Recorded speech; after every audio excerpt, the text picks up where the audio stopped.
வணக்கம் நண்பர்களே. காலையில மோட்டோ மாஸ்டர் அதாவது கௌதம் அவர்கள் ஒரு காணொலி பதிவிட்டு இருந்தாரு. அதாவது அப்ளிகேஷன் இன்னும் இருக்கு, செயல்பட்டுக்கிட்டு இருக்கு, அது பேக் எண்ட்ல மட்டும்தான் வேலை செய்யாம இருக்கு அப்படிங்கிற ஒரு விஷயத்த சொல்லியிருந்தாரு. இதை நிறைய பேர் எனக்கு வாட்ஸ்அப்ல அனுப்பிச்சுட்டு இருந்தீங்க, டெலகிராம்ல அனுப்பிச்சுட்டு இருந்தீங்க. ஒரு 2 நாளா நம்ம தாத்தா ஒருத்தர் ரொம்ப வயசானவர், அவர் தூரத்து சொந்தம், அவர் இறந்துட்டாரு. அப்படி இறந்ததுனால அவருக்கு சில கடமைகள் செய்ய வேண்டியதுனால ஒரு 2 நாள் அங்க போயிட்டோம். தொண்டையெல்லாம் கட்டிக்கிச்சு, ஒன்றும் பேச முடியல. அந்த அளவுக்கு ரொம்ப பாசமான ஒருத்தர், அந்த அளவுக்கு சொந்தம்ல இருந்தாலும் அவருடைய அன்புக்காக நம்ம அந்த இடத்துக்கு போக வேண்டிய ஒரு கட்டாயம் இருந்துச்சு. அதனாலதான் ஒரு 2 நாளா எந்த ஒரு வீடியோவும் நம்ம அப்லோட் பண்ண முடியல. ஏன்னா நான் இருந்த இடத்துல சிக்னல் அவ்வளவா இல்லை. அதாவது இன்டர்நெட் போன் பேசுறதே ரேரா தான் வந்துட்டு இருந்துச்சு. அதனாலதான் எந்த ஒரு வீடியோவும் போடல. இன்னைக்கு இறங்கியாச்சு. வந்த உடனே பார்த்தா இவ்வளவு மெசேஜ் வந்துட்டு இருக்கு. இது உண்மையா உண்மையா அப்படின்னு சொல்லி எல்லாரும் கேட்டுட்டு இருக்கீங்க. இது 100% உண்மை. ஒரு நண்பர் ஒருத்தர் என்ன பண்ணிருக்காருன்னா, அவரு யார்கிட்டயும் விசாரிச்சேன் அப்படின்னு சொல்லி போட்டு அவர் ஒரு வீடியோ போட்டிருக்காரு.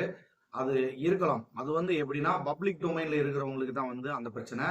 இது ஓன் பிசினஸா பண்ணிட்டு இருக்கவங்களுக்கு இந்த பிரச்சனை பெருசா இருக்காது. அது எல்லாத்தையுமே விளக்கமா சொல்றேன். ஃபர்ஸ்ட், அப்ளிகேஷனுக்கு இன்னும் உயிர் இருக்கிறதா அப்படின்னா உயிர் இருக்கு. அந்த உயிர் மறைக்கப்பட்டு இருக்கு, அவ்வளவுதான் விஷயம், வேற ஒண்ணும் இல்லை. இப்ப நம்ம வெறும் உடலை மட்டும் பார்த்துட்டு இருக்கோம். உள்ளுக்குள்ள உயிர் இருக்கு அப்படிங்கறத வெளியில தெரியாத அளவுக்கு வச்சிருக்காங்க. இதுதான் இதை நடந்துகிட்டு இருக்கு. ஃபர்ஸ்ட் பாத்தீங்கன்னா ஒரு அப்ளிகேஷன் இதை எப்படி உயிர் இருக்கு அப்படிங்கறத விளக்கமா சொல்லிடுவோம். அப்பதான் உங்களுக்கு தெரியும். ஏன்னா ஆல்ரெடி நம்மளுமே அவரோட சொல்லியிருந்தோம் அப்ளிகேஷன் வரப்போகுது அப்படிங்கிறது. அதுவுமே இது ஒரு காரணம். இதுக்குள்ள ஒரு சில காரணங்கள் இருக்கு. அந்த காரணங்கள் அடிப்படையாக தான் அன்னைக்கு எல்லாமே ரெடி வச்சிருந்தது. ஒரே விஷயம் தான், 5 நிமிஷம் வேலை அதை பண்ணியிருந்தாங்கன்னா ஆட்டோமேட்டிக்கா எல்லாமே வந்திருக்கும். அதுல குறிப்பா ஒருத்தர் நம்ம கிட்ட இப்ப நான் சொன்னேன்ல, ஒருத்தர் வீடியோ போட்டிருந்தாரு அப்படின்ட்டு. அவரு நம்ம பேரை கரெக்டா பயன்படுத்த கூட தெரியாம பயன்படுத்திட்டு இருக்காரு. அந்த நண்பருக்கு நம்ம சொல்றது தான், நீங்க 8வது படிச்சிருந்தாலும் சரி, நீங்க 12வது படிச்சிருந்தாலும் சரி, அதை பத்தி எனக்கு கவலையே கிடையாது. பேர்களை கரெக்டா உச்சரிங்க. ஏன்னா அடுத்த ஒரு சேனல் வளருது அப்படிங்கிறது அது பார்க்கறவங்க தான் முடிவு பண்ணணும். நம்ம முடிவு பண்ண முடியாது. நம்ம வைத்தறிச்சல் படுறதுனால அந்த சேனல் வளர்ந்துட போறதும் இல்லை, அது குறைஞ்சிட போறதும் இல்லை. நீங்க ஃபர்ஸ்ட் வேற ஒரு சேனல்ல அந்த வீடியோ நீங்க போட்டிருக்கீங்க. அது ஏதோ நியூஸ் சேனல் நினைக்கிறேன், 2 எழுத்து பேர்ல போட்டு நீங்க போட்டிருக்கீங்க. அதுல ஒரு 2000 சம்திங் வியூஸ் போயிருக்கு. அதுவும் நீங்க என்னுடைய பிக்சரை நீங்க வச்சதுனால வந்திருக்கு. அதுல ஒரு 42 கமெண்ட் வந்திருக்கு. அந்த 42 கமெண்ட் போய் பாருங்க, என்ன போட்டு வச்சிருக்காங்க அப்படின்னு. அதுக்கு அடுத்ததா இப்ப நீங்க போட்டுக்கிட்டு இருக்க அந்த சேனல்ல இன்னைக்கு காலையில ஏதோ போட்டிருப்பீங்க போல, அதையுமே எனக்கு அனுப்பிச்சு விட்டுருந்தாங்க. அதையும் பார்த்தேன். அது இப்ப வரைக்குமே நேரத்தை போட்டீங்களா இன்னைக்கு போட்டீங்களான்னு தெரியல, இப்ப வரைக்கும் பாத்தீங்கன்னா ஒரு 2600 வியூஸ் போயிருக்கு. அதுலயுமே கமெண்ட்ஸ் அப்படின்னு பாத்தீங்கன்னா ஒரு 54 கமெண்ட்ஸ் வந்திருக்கு. எதுக்கு இந்த வேண்டாத வேலை? அதுல நீங்க குறிப்பா எனக்கு லட்சக்கணக்கில் வருமானங்கள்லாம் வரும் அப்படிங்கிற மாதிரி போட்டிருக்கீங்க. நேரம் வரும்போது, ஏன்னா இப்ப நம்ம இந்த பிரச்சனைக்கு அப்புறம் தான் மானிட்டேஷன் ஆன் பண்ணியிருக்கோம். நேரம் வரும்போது அதுல எவ்வளவு வந்திருக்கு எவ்வளவுங்கிறத வெளியில காட்டலாம். அதாவது நீங்க அனுமானத்துல சொன்னா அது சரியாயிரும், அப்ப நாங்கெல்லாம் சொன்னா தப்பாயிருமா? அடுத்தடுத்து நம்ம வருவோம், நிறைய பேசுவோம். சார் நண்பர்களே, இப்ப அப்ளிகேஷன் கூட நம்ம வருவோம். அப்ளிகேஷனை பொறுத்தவரை பாத்தீங்கன்னா இன்னும் உயிர் இருக்கிறது, நிச்சயம் மீண்டு வரும். இப்ப அப்ளிகேஷன் இல்லை அப்படின்னா இன்னும் அன்இன்ஸ்டால் பண்ணாம வச்சிருக்கிற எல்லாருக்குமே அது ஓப்பன் ஆகாது. இப்ப வரைக்கும் நீங்க உள்ள போகலாம். உள்ள போனீங்கன்னா உங்களுடைய யூசர் ஐடி கொடுக்கலாம், பாஸ்வேர்டு கொடுக்கலாம். நீங்க உள்ள சர்ச் பண்ணி உள்ள போகும்போது மட்டும்தான் அந்த சர்வர் தொடர்பு இல்லாதனால அது அப்படி நின்றோம். மற்றபடியெல்லாம் அப்ளிகேஷன் இன்னும் ஃபங்க்ஷன், அந்த அனிமேஷன்லாம் வந்துகிட்டு தான் இருக்கு. நீங்க ஐடி போடலாம், பாஸ்வேர்டு போடலாம், எல்லாமே பண்ணலாம். அதாவது ஒரு வீட்டினுடைய கதவு தான் அவங்களுக்கான அடையாளம். அந்த கதவு உங்ககிட்ட தான் இருக்கு, அதுக்கான சாவி உங்ககிட்ட தான் இருக்கு. அதை தாண்டி போறதுக்கு தான் உங்களுக்கு பிரச்சனையா இருக்கு, அவ்வளவுதான். அந்த பிரச்சனை தான் சர்வர். இப்ப இன்னும் உங்களுக்கு ஈஸியா புரிய வைக்கணும் அப்படின்னா, ஒரு மெமரி கார்டு, அந்த மெமரி கார்டை நீங்க உள்ள போட்டா மட்டும்தான் உங்க மொபைல் ஆன் பண்ணி அதுல இருக்கிற வீடியோவோ இல்ல சாங்ஸோ நீங்க கேட்க முடியும். நீங்க அந்த மெமரி கார்டை வெளியில கலட்டிட்டு நீங்க மொபைல் என்னதான் ஆன் பண்ணி பார்த்தாலும் மொபைல்ல இருக்கிற விஷயங்கள் தான் இருக்குமே தவிர மெமரி கார்டுல இருக்கிற எந்த ஒரு விஷயம் அது இருக்க போறது இல்லை. அந்த மெமரி கார்டை மறுபடியும் நம்ம உள்ள மாட்டினதுக்கு அப்புறம் தான் அதுக்கான விஷயங்களை பார்க்க போறோம். இது பல இடங்கள் நம்ம சொல்லியிருக்கோம். சர்வர் அப்படிங்கிறது மெமரி கார்டு மாதிரி. அந்த மெமரி கார்டில் தான் நம்மளை பத்தின ஃபுல் டீடைல் எல்லாமே அதுல சேவ் ஆயிருக்கும். அதை பேஸ் பண்ணி தான் நம்ம உள் நுழையிறதோ வெளியில வர்றதோ அதுல இருக்கிற விஷயங்களை நம்ம பயன்படுத்துறதும். ஒருவேளை கவர்மெண்ட்ல தற்சமயம் இதை தடுத்து தான் நிறுத்தி வச்சிருக்காங்க அப்படிங்கிறது ஆரம்பத்துல நம்ம சொல்லியிருந்தோம். இதை கூட அந்த நண்பர் சொல்லியிருந்தாங்க, நம்ம நிறைய போய் சொல்லிட்டு இருக்க முடியும். தடுத்து வச்சிருந்தாங்க அப்படிங்கிறது அந்த நேரத்துல அது விளக்கம் சொல்றதுக்கு நமக்கு தெரியல. ஆனா இப்ப நம்ம அதுக்கு அழகா விளக்கம் சொல்லலாம். தடுத்து நிறுத்தி வச்சிருக்காங்க, அதை முழுசா பேன் பண்ணல. இப்ப நம்மள பல பேர் இந்த விஷயத்த பண்ணியிருப்போம், அவங்களுக்குலாம் ஈஸியா இந்த விஷயம் புரிஞ்சிருக்கும். சொன்னது ஆரம்பத்துல பாத்தீங்கன்னா நம்ம ஒரு படம் அப்படி டவுன்லோட் பண்ணோம் அப்படின்னா ஒரு ஃப்ரெண்ட்ஸ் மூலமா நம்ம அதை எடுத்துக்கிட்டு பண்ணிட்டு இருந்தோம். ஒரு கட்டத்துக்கு என்னன்னா டெலகிராம்ல நம்ம பண்ணிட்டு இருந்தோம். அதுக்கு அடுத்தது பாத்தீங்கன்னா பிரைவேட்டா ஏதாவது வெப்சைட்ல போய் நம்ம டவுன்லோட் பண்ணுவோம்.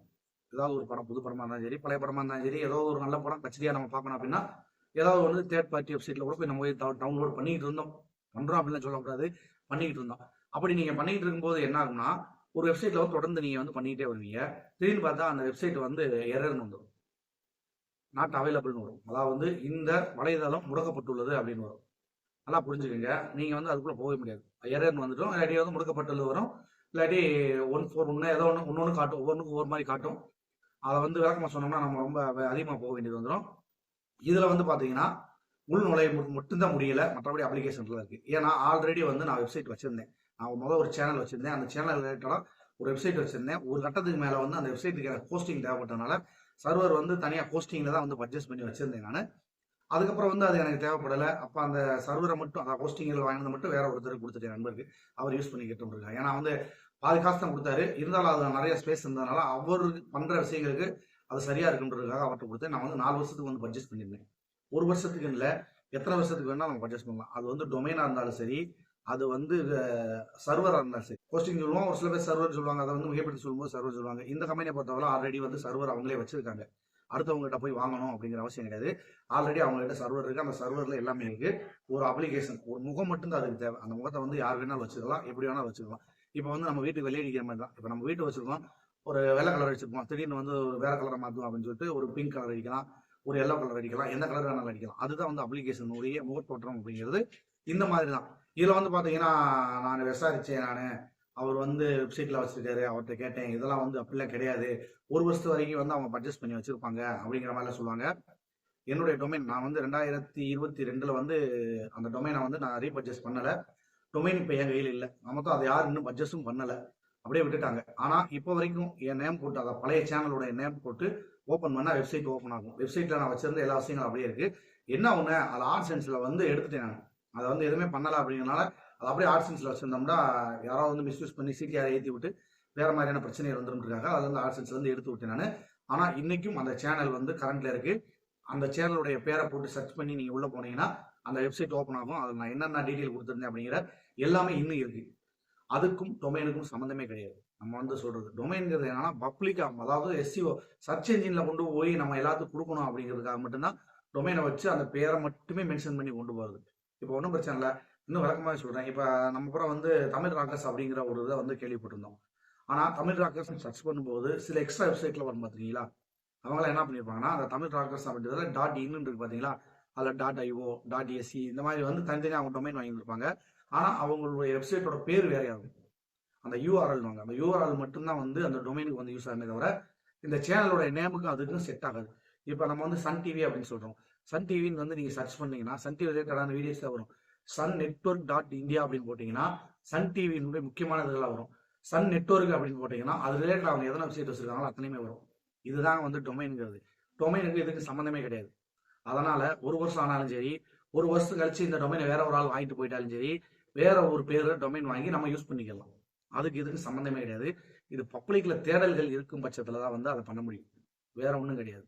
இதுக்கு அதுக்கு சம்மந்தம் இல்லை. அப்ளிகேஷன் உயிரோடு இருக்கிறது, என்னைக்கு இருந்தாலும் வரும். அதை மட்டும்தான் இப்போதைக்கு நான் சொல்ல முடியும். சில விஷயங்கள் தெரிஞ்சிருந்தாலுமே வெளிப்படையா பேசக்கூடாது, பேச முடியாது அப்படிங்கிறது உங்களுக்கும் தெரியும். சில பேர் வந்து நம்ம 2 நாளா வீடியோ போடலாம் அப்படின்னு பயந்து போயிட்டாரு போல அப்படி அப்படின்ற மாதிரி எல்லாம் பேசிட்டு இருந்திருக்காங்க. அதுக்கும் இதுக்கும் சம்பந்தம் இல்லை. நம்ம வந்து ஒரு அன்புக்கு கட்டுப்பட்டு நம்ம வந்து ஒரு மரியாதை நிமித்தமா வந்து வெளியில போக வேண்டிய ஒரு சூழ்நிலை ஏற்பட்டுச்சு. அதுல வந்து நண்பர் அவங்க சொல்லியிருந்தாங்க, கம்பெனிக்கும் எனக்கும் சம்மந்தமே இல்லை அப்படிங்கிற மாதிரி சொல்லிட்டு போயிட்டாங்க. கம்பெனிக்கும் எனக்கும் சம்மந்தம் இல்லைன்னு சொல்றதுக்கு என்ன காரணம் அப்படின்னா, கம்பெனில இருந்து எனக்கு ஏதோ வந்து மெயினா கொடுத்து என்னைய பண்ண வைக்கிறாங்க அப்படிங்கிற மாதிரி வந்து ஒருத்தர் பேசியிருந்தாரு. அதெல்லாம் கிடையாது, விசுவாசத்துக்காக மட்டும்தான் இங்க நான் பேசிக்கிட்டு இருக்கேன் அப்படிங்கிறத தெளிவுபடுத்தணுன்றதுக்காக தான் கம்பெனிக்கும் எனக்கும் சம்மந்தம் இல்லை அப்படின்னு சொன்னேனே தவிர மற்றபடி எந்த இதுவுமே கிடையாது. நான் இதுல இருக்கேன், இது எனக்கு விசுவாசத்துக்காக நான் வேலை செய்வேன். நான் பார்த்துக்கலாம் சார். நண்பர்களே, இப்போ உங்களுக்கு அப்ளிகேஷன் சம்மந்தமா ஏதாவது டவுட் இருந்துச்சுன்னா ஃபுல்லாக கிளியர் ஆயிருக்கும் அப்படின்னு நினைக்கிறேன். மீண்டும் நாளை ஒரு நல்லது ஒரு வீடியோவில் வந்து உங்களை நான் சந்திக்கிறேன். அதுக்கிடையில் வந்து லைவ் எப்பவும் போல வந்து மறுபடியும் ஸ்டார்ட் பண்ணிடுவோம். 2 நாள் வெளியில் இருந்தனால பண்ண முடியல. அநேகமாக இன்னைக்கு இருந்தே நம்ம ஸ்டார்ட் பண்ணிடலாம். சார் நண்பர்களே, மீண்டும் ஒரு பயனுள்ள ஒரு தகவலை வந்து சந்திக்கிறேன். மெய்ப்பொருள் காண்பதறிவு. வாழ்க வளமுடன்.